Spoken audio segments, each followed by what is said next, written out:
realization of their full potential. This is installed in you. You see children, they want to touch and taste and smell and feel and get into things. Adults are always wanting to improve themselves.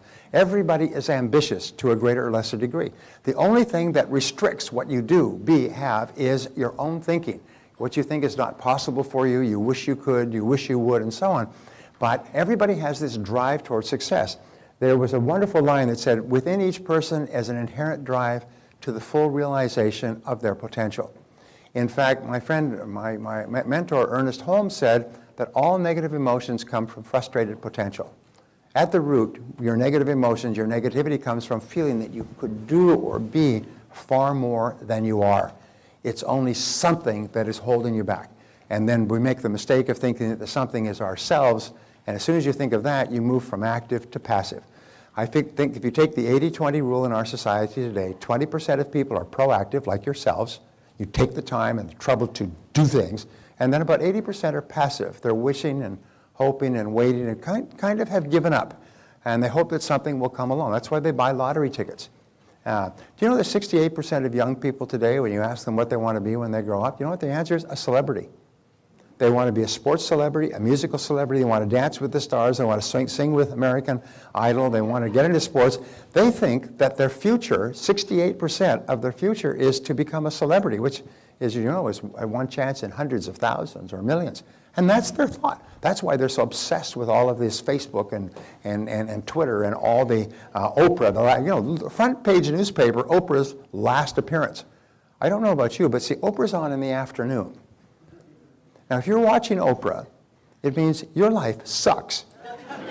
You don't have a life. So all the people watching Oprah are people who are at home in the afternoon, who got nothing going, and it's front page. The Oprah, God bless her, Oprah could come and go, and Oprah could be on the front page of every newspaper for 50 years and have zero effect on your life, and nothing to do with your life, and yet people are obsessed with Oprah, Twittering Oprah, Facebooking Oprah. I just go, geez, what's the matter with that? You could be spending time with the people you care about. Spend as much time with your kids as many people spend with Oprah, and you have a wonderful family. Anyway, so each person has a success instinct. There are 7 ingredients of success. When I started talking about success, people said, well, how do you define success? How do you define success? And there's an old saying, before you do something, you have to do something else first. So before we start talking about becoming more successful, we have to talk about is what is success. So number 1 ingredient of success is peace of mind. Peace of mind occurs naturally in the absence of fear and negative emotions. If you look at all spiritual doctrines, all religion, all meditation, all philosophy, all great thought, and all of history, it is to bring people to the point of thinking where they enjoy complete peace of mind. The rule is that if you set peace of mind as your highest goal, you'll probably never make another mistake. If you set peace of mind as your highest goal, everything else will fall into place. And if you achieve everything else in the world, but you do not achieve your own peace of mind, you'll consider yourself a failure. You'll be unhappy, you'll be frustrated, you'll be irritated, you'll be angry, and so on. So peace of mind is the critical thing. And so you have to keep asking yourself, what are the things that occur that give me peace of mind? When do I enjoy the highest level of peace of mind? And when you have no fear and no negative emotions, your mind is like a vacuum. What flows in is complete peace. When you have solved all your problems, when everything is fine, you just feel completely at peace. And those are what are called the peak experiences of your life. Those are when you are the happiest of all. And this is not something that occurs accidentally. You walk along and you trip over some peace of mind and pick it up and put it in your pocket. You have to deliberately design your life so that you feel a great sense of peace. And of course, an extension of that is happiness. Aristotle said the ultimate aim of all human behavior is to be happy, just to achieve your own happiness. When I read Ayn Rand's material many years ago, she said the ultimate measure of how well you're doing as a human being is how genuinely happy you are. And if you can accomplish everything else in the world, but you're not a happy person and you don't enjoy inner peace, well, then to that degree you failed. And you read these stories of people who are extremely successful, make an enormous amount of money, they snort coke, they drink themselves into oblivion, they go on tours around the country, like Charlie Sheen, and then some of them go home and shoot themselves. And they've got all this money and all this fame and all this glory, but they have no sense of inner peace. So that's where we start. The second ingredient of success is health and energy. It means, with health and energy, it means that you have abundant health and just a non-stop flow of energy. The energy just flows. By the way, I've designed this workbook so that you're going to have to pay attention. Because if you don't pay attention, you're going to miss all the key points. And I've written it out, so all you have to do is put in a word or two. But it's very important. So health and energy is important. It means you have a boundless amount of health. And the true measure of health is how much energy you have. You get up in the morning and you feel energetic, you feel happy. And when you're really happy and excited about your life, you tend to have a boundless flow of energy. And of course, today, it's possible for us to live longer and live better than has ever been possible in all of human history. And our job is to take advantage of that. No matter what they say about our health system, it's still the best health system in the world, bar none. Nobody ever goes from the United States to some other country for health care unless they want to go to Mexico and get some of those bogus cancer drugs, which promptly kill them. Nobody has ever been cured by one of those non-traditional, out-of-the-country, somewhere in Africa or Mexico cures. All the best health care is right here in the U.S. And so our job is to take advantage of it. Now the third is loving relationships. This is really the most important of all. If you have inner peace and you have good health, then your loving relationship are terribly important. 85% of the success you enjoy in life will be determined by how well you get along with other people. If you are having problems with other people, that will immediately interfere with your peace of mind and will very quickly interfere with your health. Most illnesses today are psychosomatic in origin. Psycho, the mind, makes soma, the body, ill. And why is it? It's because of anger and frustration and problems, almost always with people. About 85% of our problems come with hair on top and talk back. The fourth ingredient of success is, you measure a loving relationship by how much you laugh with the other person. How much you laugh. And this is really the critical measure of the health of a person. A person can't say, well, I don't laugh very much, but I'm really healthy. No, sir, you have a lot of problems. Because human beings are the only creatures in the world that laugh. Did you know that? Is they actually laugh, and they laugh spontaneously. And the laughter comes from inside. It comes from the soul. It comes from the heart. It comes from everything in the outer world being fine. And so the more you laugh, the healthier you are.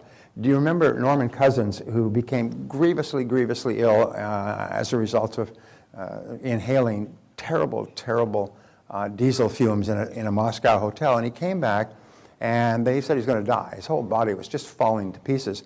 And so he moved out of the hospital to a hotel room near the hospital so he could get treatment. And then he had his wife bring in a whole bunch of videos with comedies on them. Comedy skits, Groucho Marx, those brothers, pardon? Yeah, and what it is, he just started watching comedies and laughing. And he laughed his way back to health. And he wrote the book called Love, Medicine, and Miracles. He said the most amazing thing is the more you laugh, the healthier your body was, the stronger the immune system became. The illness that was cursed him to die went away. And he spent the rest of his life just talking and teaching people how important it is to be happy and healthy and optimistic and to laugh a lot. When you laugh a lot, it triggers all kinds of functions in your body, all of which are good. You come out of a funny movie or a laughter conversation with somebody and just feel happy all over. So laughter is how you can tell if a relationship is going well. Financial freedom is a real big issue today. Financial freedom means that you don't worry about money. Worries about money, by the way, are the number one reason for marital breakdown. Worries, disagreements, arguments over money. So if you have problems with money, they affect your relationship. If you have problems with your relationship, they affect your health. If you have problems with your health, it affects your peace of mind. And money is a major issue. We've been living through the most affluent country in the most affluent time in all of human history for the last 50 years. We've grown up in a level of affluence that is unimaginable for 95% of the world. And we've come to believe that this is what we're entitled to. You grow up in America, you're entitled to a fat life. One of the things that is leading to major, major social disruptions is a lot of people are finding that it's not true anymore. Is today, if you want to be financially successful, you're going to have to work very, very hard. You're going to have to get up early and hit it hard and work all day and work into the evenings. You're going to have to work 6 days a week. There's no wealthy people who work 5 days a week. Zero, nada, nicht, rien de chose. None. There's no successful people who work 5 days a week. Because if you work 5 days a week, you actually only work about 4, and you start late, you leave early, and you waste time all day long. Successful people work long days and they work into the weekends. However, they're doing something they enjoy, and they're doing something they get tremendous satisfaction from because they're making progress, and as a result, it's really not work. You know the old rule, I found something I love to do and I never worked again the rest of my life? I worked 7 days a week, but I never worked a day. And you'll find that when you do that, which you will before we're finished, when you start to find what it is that you love to do and put your whole heart into it, you never work again, and you get paid more than you ever dreamed of, and you don't even care. You don't even count the money anymore because you're just getting so much satisfaction from using yourself at the very highest level. And so financial freedom, this is something people have to start thinking about. The worst thing you can do today is to be in debt. As you know, as they say, the debt comes and goes, but the interest payments stay forever. And it's the interest that kills you. It's the constant payment. Look at that. So one of our goals is to achieve financial freedom. And this isn't something that happens by accident. We don't say, well, geez, I got to show up, I'm financially free this morning. No, what we have to do is we have to set it down and make a plan, and we have to work on it for a long, long time. It's not something you can do once, it's something you need to do throughout your career. And too many people today are deeply in debt. You know, 70% of Americans live from paycheck to paycheck. 70% of Americans. What that means is that they have no money. They have no reserves. The average American family at the age of 40 for the major breadwinner has a total net worth of about $40,000. And that's including the equity in their home. At the age of 60, they have a net worth of about $62,000, an average of about $1,000 a year. Most people without pensions, that's why there's so much political controversy, without pensions, most people would be destitute. They'd be impoverished because they have nothing. 70% have nothing. Why? It's not because they haven't earned a lot of money. Do you know that if you saved $100 a month for your entire working lifetime, you'd be worth more than $1 million when you're retired? $100 a month. If somebody put a gun to your head, could you save $100 a month? Yes, if your whole future depended upon it, could you save $100 a month? Well, it does. And people don't even save that. They spend it and they buy stuff they don't need to impress people they don't like. Anyway, so number 5, worthy goals and ideals. And worthy goals and ideals are what really set you off. Worthy goals and ideals give you a sense of meaning and purpose. They make you wake up in the morning and you're excited. You can hardly get going. You know, there's a lot of people who love to sleep. They love to sleep because they've got no reason to get up. People who are doing something and achieving something that's important, they look upon sleep as an irritation. It's something you have to do so that you're fully refreshed, but you do it as quickly as possible so you can get back to doing the stuff that makes you happy, gives you peace of mind, fills your financial coffers, and so on. The 6th ingredient of success is self-knowledge and self-understanding. In the Delphic Oracle, in the Temple of the Delphic Oracle in Delphi, which Barbara and I visited a couple of years ago, way out on the slopes of ancient Greece, on the slopes of Mount Halicarnassus, I believe it was, is there's words, man, know thyself, the essence of all wisdom. And Socrates said, the unexamined life is not worth living. Is the essence of all human wisdom is self-knowledge and self-understanding, is to understand who you are and why you think and feel the way you do. Because that foundation is called intrapersonal intelligence. It's been identified at Harvard as one of the foundation intelligences of great success in life. It's really understanding yourself, understanding your strengths and weaknesses. You'll find that superior people are very honest about themselves. They know that they're not good at certain things, and they're not defensive. And they're better at other things, and they're quite proud of it. And the last ingredient is personal fulfillment and self-actualization. What Abraham Maslow called the ultimate aim of human growth is to achieve self-actualization. Self-actualization is where you feel each day that you're becoming everything you're capable of becoming. You feel that you're continually growing and that your goals are greater and greater. You're becoming better and better. You're learning more and more. You're doing more and more. And you find that what Maslow found is about only 2% of the population actually reaches the high level of self-actualization, where they really feel that their life is just terrific. It's just expanding and it's wonderful and they've got so many things going on and they're happy most of the time and they're cheerful and so on. Get along wonderfully with others. Only 2%. He called self-actualization being, and the achievement of self-actualization the fulfillment of a being need, a being as a person. He said the 98% of the population are plagued by what he called deficiency needs. Is they're constantly compensating for their inner deficiencies and their worries and their doubts and their fears and their past experiences and so on. Only 2% reach self-actualization. Before we're finished, we'll all be at that 2%, where the deficiency needs just drop off like the first stage of a rocket out of Cape Canaveral and are gone, and then you just have the command module. So what I'd like you to do now is I'd like to take, and let me finish the last one. We say the key to success is, first of all, understanding. And understanding is, is understanding yourself and understanding your world. And that takes some time, it takes some study. And the second is effort, is you have to work. You have to be willing to make the efforts necessary. When I began to study Ouspensky and Gurdjieff many years ago, they called it the work. And there's always work that you have to do. If you want to become physically fit, if you want to lose weight, there's a lot of work that you have to do. And unfortunately, most people, the bottom 80% of people, are lazy. Actually, there are three types of lazy. They're lazy, very lazy, and bone lazy. And one of the greatest problems we have in our society today is lazy people who want the rewards that hardworking people get. And they call the lazy people the average person. They call successful people the millionaires and billionaires, the millionaires and billionaires, the millionaires and billionaires, without realizing that all of those people started with nothing. Many of them were poor, many of them were immigrants, and they worked 20 to 30 years to become financially successful, and they say, well, these people should just be made to share this wealth that just fell in their hands.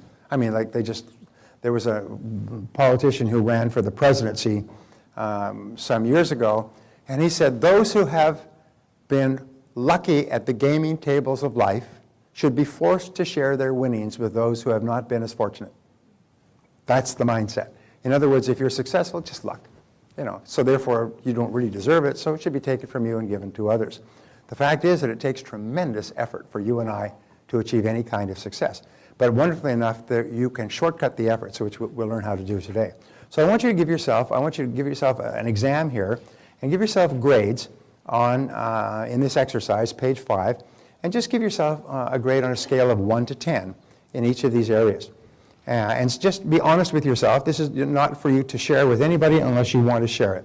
But question number 1, on a scale of 1 to 10, how much do you agree with, I am completely free from fear, stress, anxiety, want, and other negative emotions?